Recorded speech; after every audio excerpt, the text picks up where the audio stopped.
Good morning, everybody. I'm Joe Czapiewski, System Plan Coordinator with the Greater Minnesota Regional Parks and Trails Commission, coming to you from the sunny beach at Robbins Island Regional Park in coming to you today from the Northland Regional Sports Park in Bemidji, Minnesota. Coming to you today from the Tioga Pit Mine mountain bike area in Cohasset, Minnesota. Coming to you today from the Big Falls Campground and Horse Camp. Coming to you today from somewhere deep in the headwaters of the Mississippi River. In this video, we'll review the 2023 or Fiscal Year 2025 funding application for legacy funding from the Greater Minnesota Regional Parks and Trails Commission. This video is designed to cover the highlights as well as show you how to complete an online application for funding. Contact me if you have any questions through our website, GMRPTCommission.org. We strongly encourage you to let us know if you're going to submit an application. We want to work with you, and we also want to schedule a site visit once your application is prepared and completed. Let's go. There are several changes this year that may benefit your organization. So pay attention to these, and hopefully your application will be better than ever. Let's run through some of those changes quickly.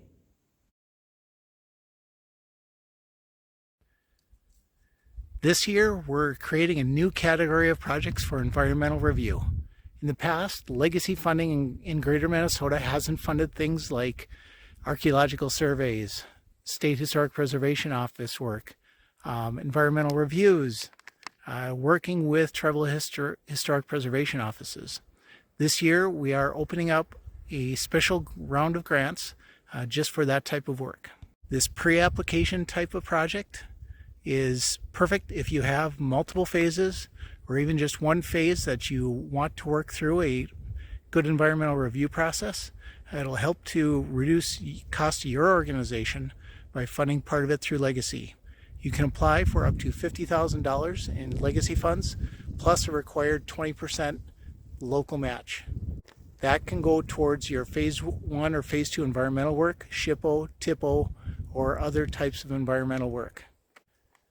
This type of project would be separate from an infrastructure project or a connecting people to the outdoors accessibility or programming project.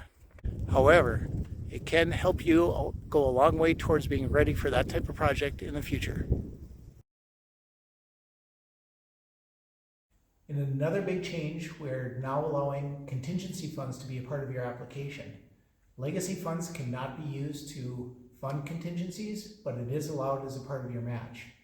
If you have any contingency funds left after your project is completed, we'll have to talk about and find a way to expend those funds because they do have to be spent as a part of the project. But that should help make it easier for you to accomplish your goals for your project during these inflationary challenging times. Development and infrastructure projects now have a minimum grant request of $25,000. Connecting people to the outdoors projects, including accessibility, as well as environmental review projects, may be less. The Commission does not have a special set aside for connecting people to the outdoors, accessibility, or programming projects this year. That said, we still encourage everybody to take part of this program and develop something wonderful for their users.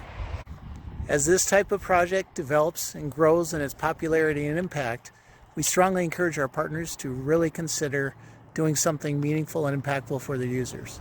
Something outside of the box. For all types of projects, all barriers to access should be considered, whether it be mobility, sight, language, or other types of barriers.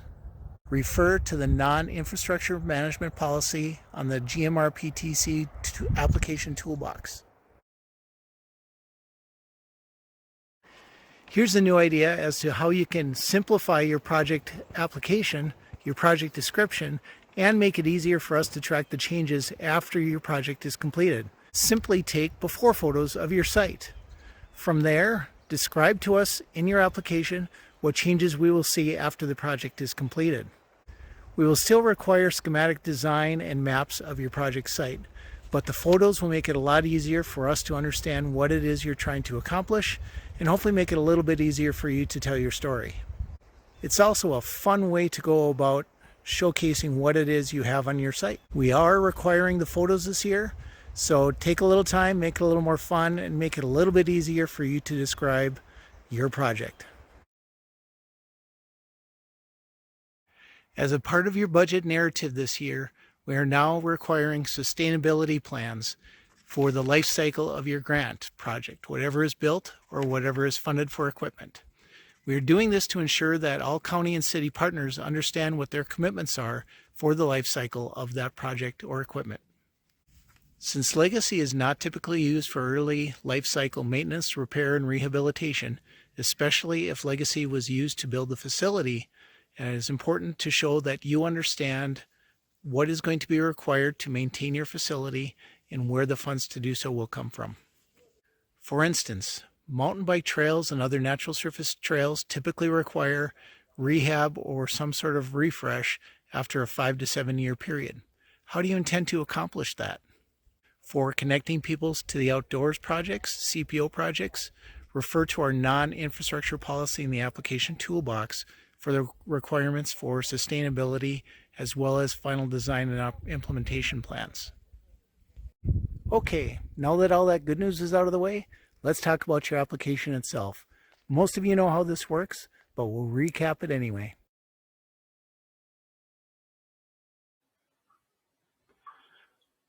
All right, let's talk through exactly what you need to know about applying for funding through the GMRPTC.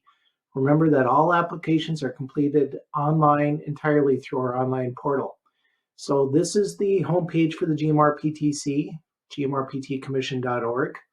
Across the top row here, you can see a number of different tabs. Go to the Applications tab. And same as when you completed your master plan, you want to click the Apply Here button. That's this big purple box. Just click that. That's actually a button. Another important item is the toolbox, which is another button below it right here.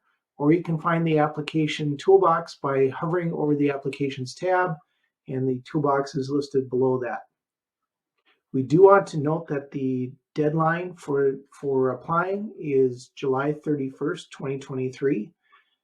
This is a firm deadline. The system is programmed to shut down at that time, and no further applications will be accepted. Technical issues such as a bad internet connection or attachments that won't upload are your responsibility as the applicant. We can't make modifications based on that, so do get it in early if you can. What you want to know before you begin. There are a couple of different documents in the application toolbox you'll want to take a look at, in particular for funding applications. The first is the funding guidelines and criteria document located right here, and the application content or the application instructions. These guidelines are the basic parameters of the grant opportunity as well as the criteria for each type of project. Funding application instructions detail what information you need for the actual application. So take a look at that. All that information is also included in the online application itself. But if you want to get started on your application before you actually go into the portal, this will help you a lot. Both of those, of course, are in the application toolbox. A reminder that only regionally designated facilities are eligible to apply for funding. A city or county in Greater Minnesota must be the applicant, and that's the city or county that is the lead sponsor of that particular project and facility. And that's whether you own the facility or are a joint partner in the designation. A resolution listed here in at the bottom of the toolbox. That resolution is required from your board or council for the agency that is applying for funding. It is important to use the Commission's approved language found in the application toolbox here. A reminder that even if you've got someone that is working with your city or county, such as a nonprofit environmental learning center or a volunteer board organization of some sort, they are not qualified to submit the application or the resolution. The resolution or any confirmation letters from all match funding sources are also required.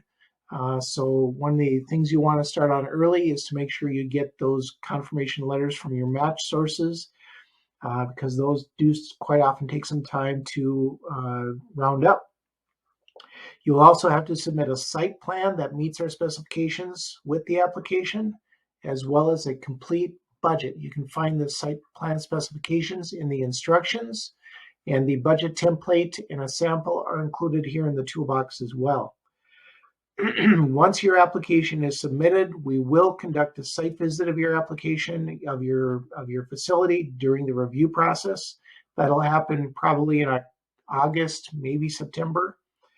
And also be aware that all of the project contract deliverables listed in both the guidelines and the instructions that may apply to your project, particularly pre-contract requirements, must be completed before your DNR contract will be allowed. Before that, the DNR will sign that contract. So environmental review, SHPO pre-approval, and so forth. Please see that contract deliverables box on page 4 of the guidelines and criteria, so you know what you're getting yourself into. Let's look at a couple more things here in the application toolbox in some detail. One of the main things you may need to look at, especially if you have a Connecting People to the Outdoors project, is the non-infrastructure project management policy. This is a document that has additional guidance for connecting people to the outdoors projects, whether they be accessibility or programming.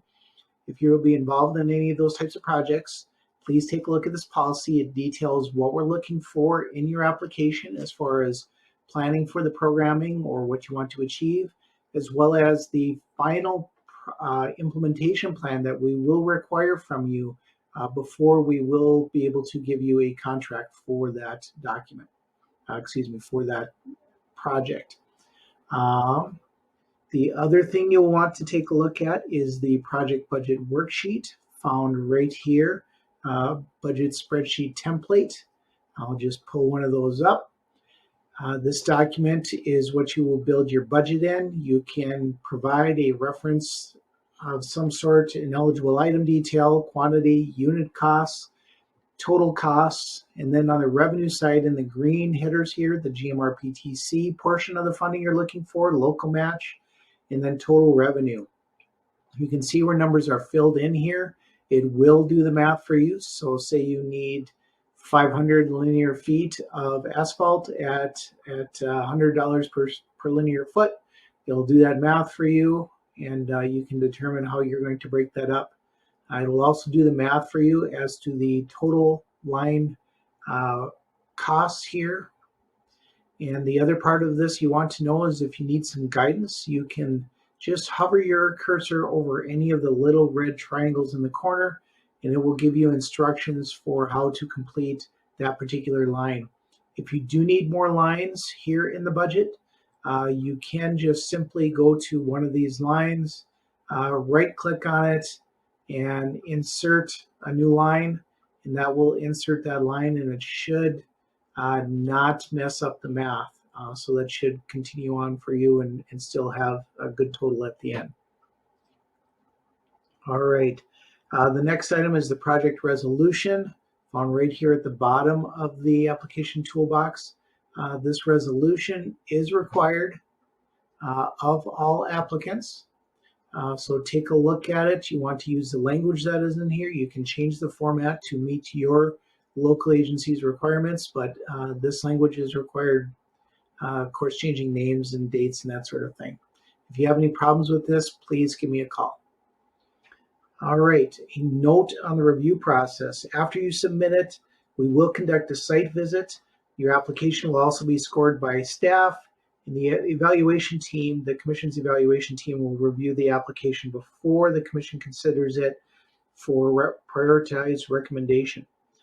That process starts in August and is usually wrapped up by early December or even late November, when we will inform you of your results. No projects are considered officially funded until the end of the legislative session next spring. Your grant contracts will be with the Department of Natural Resources, DNR. That will start sometime after July 1st, provided that you have all of your information in. That's required for pre-contract deliverables. Remember that box and guidelines and criteria. So take a look at that. Make sure you've got time and funding available to complete that portion as well. All right, so now that we've taken a look at some of those items, let's take a look at go back and take a look at the actual application itself. You should be familiar with this process if you completed your facilities master plan online. If you haven't, if you're a new staff person or elected official or volunteer, contact me and we'll help walk you through getting logged in. Again, just click on the big purple button, go through the Get Started instructions, and then log in using your email and password. There is a reset password function here. So start there. Do not click the new application button. That is for a new designation application. You want to find the particular park or trail name that you're going to work with. My sample park here is Park P, and then click on that application ID. And there you'll see for that particular park or trail, all previous designation, master plans, and funding applications. So you want to click on the new funding application button to start a 2023 funding application. Since the portal isn't open yet, I'm going to show you the sample through last year's funding application. All right, and again, your dashboard is always up at the top here. If you want to get back to your full list of facilities, just click on the dashboard in the upper right-hand corner. All right, so for this, you'll see that there are some tabs across the top. You have your general tab, which is just about the information about the facility and your basic project description and contact information. There is a funding tab, which has a lot more detail about your project, and we'll go over that in a second. And then your attachments tab, where you can add any additional attachments that you weren't able to get in through the regular portion if you've got additional information you want to include. Once you have all your information completed and this application portal is open, there will be a submit button that you can click to submit your application. Please do not do so before you are ready to hit submit, because I may not be able to get that open again for you. So make sure that it is complete. All right, let's go back to the general tab here real quick. Notice up here, it will autofill the date, your park and trail ID, your funding application number, your park and trail name, district maps, existing acreage. Fill that in if it is not, but that should autofill for you. Complete your project name here. What we're looking for is something that is unique, distinct. Maybe it's Joe's Park Phase 3 or Jane's Trail Northwest segment or something like that. Something that we can track it with fairly easily. If you hover your cursor over any of these little blue eye dots, information dots, it'll give you instructions for that particular box. And that's the same instructions that are in the document, the contents document we looked at in the toolbox. So that is an important tool for you to use as well. Further down here, you can see such as project area and facility maps. This is also where you can attach those pictures that we talked about for your project description. Once this is open, you can just select the Choose File button to upload your file, just like any other attachment. Add a name for that particular attachment so we can connect the item you are talking to whatever you're saying in your narrative. Say it's Neat Picture 1 is the name of the JPEG or PDF. Reference that in your project description so we know what photo that you're talking about. And we also have here a couple of buttons with additional information, such as the map requirements, same thing as in the application contents. So this is what your maps must have. And then for plan requirements, whether it's building plans, trail plans, or playground plans, this tells you what must be included in those plans for it to qualify for us. Basically, we're looking for schematic designs or mile length segment designs for trails, or playgrounds, locations, heights, types of equipment, and accessibility routes. So all those things are very important as a part of this document. Again, for project description, you're really going to be a lot better off, and we're all going to understand things a lot more clearly if you have photos that tie directly to the project description. Your current project site, and tell us what's going to change about that picture. That is the ideal piece. Go through, you can complete any of these boxes for applicant information. Let's go to the funding tab next.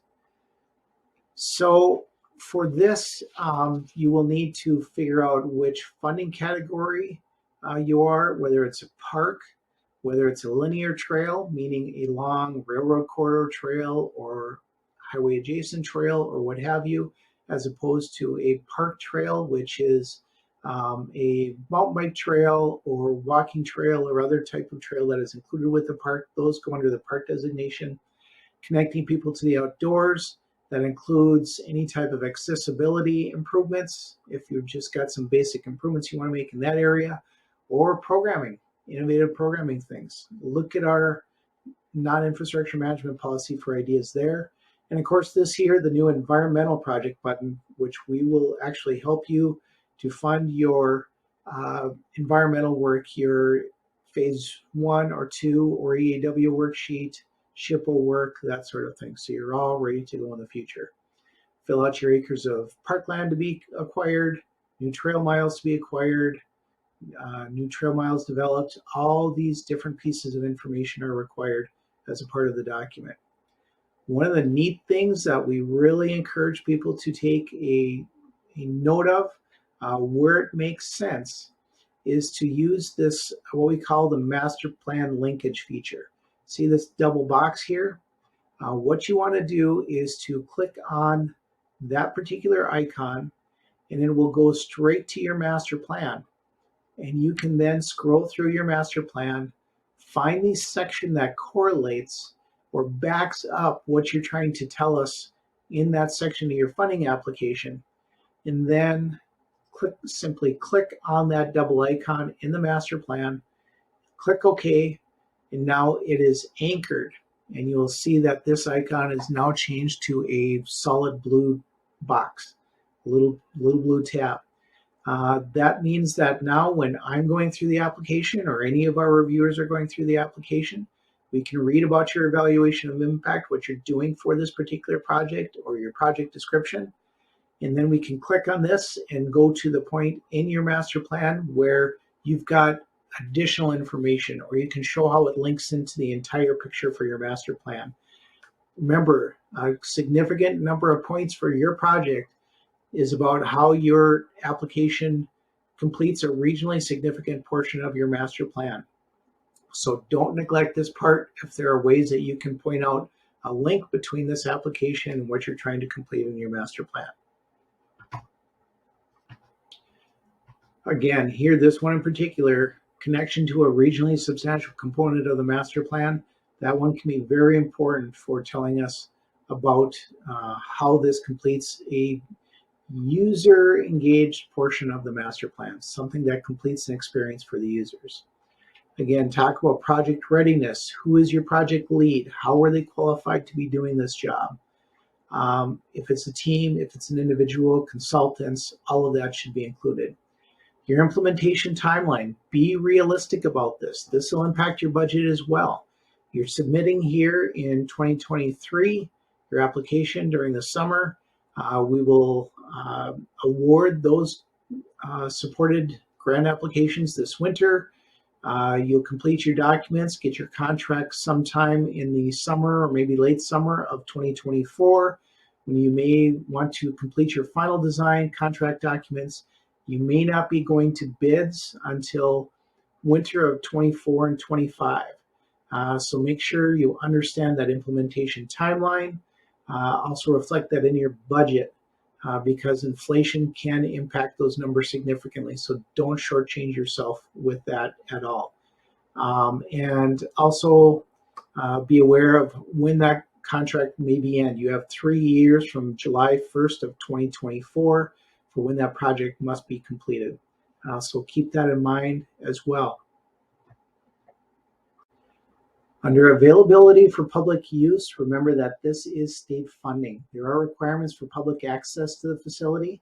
Be sure to read the guidelines and tell us about your use guidelines and requirements for the facility, including any user fees.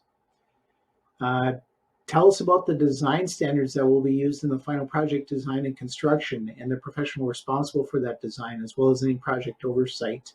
Be sure you understand your obligations under the Americans with Disability Act. Links are provided for your information, and contact us with any questions.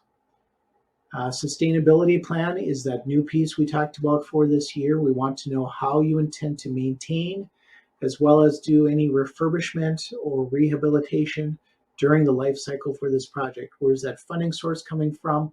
Who's going to be responsible for it? And what sorts of timelines you expect to be doing that sort of work.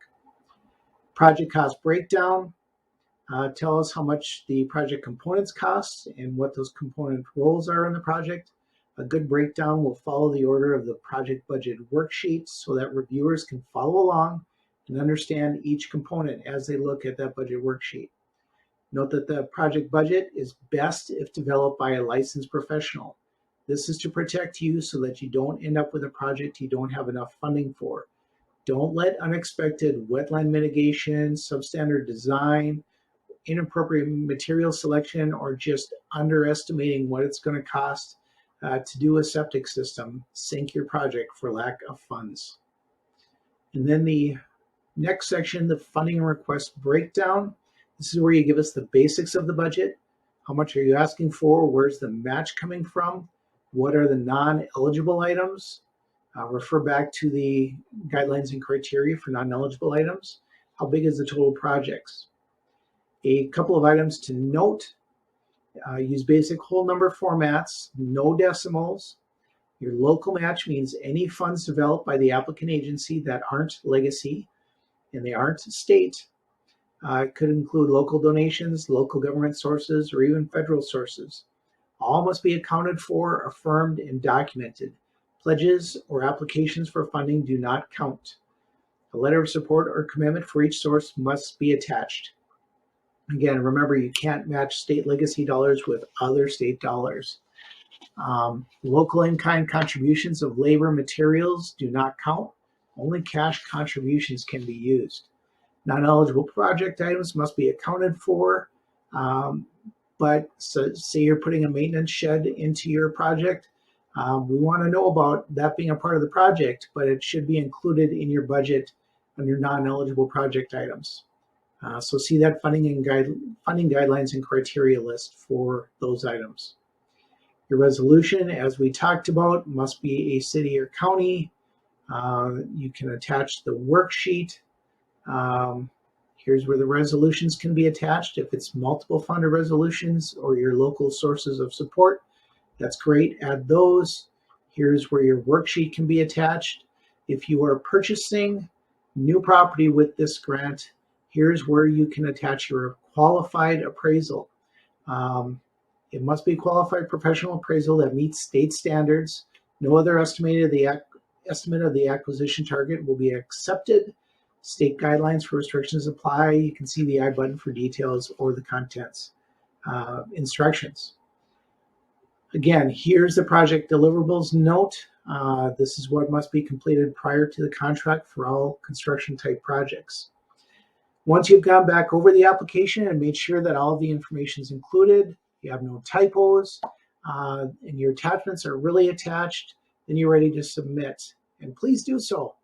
We look forward to hearing from you. Let me know if you have any other questions, and we'll see you on your site visit soon. Take care.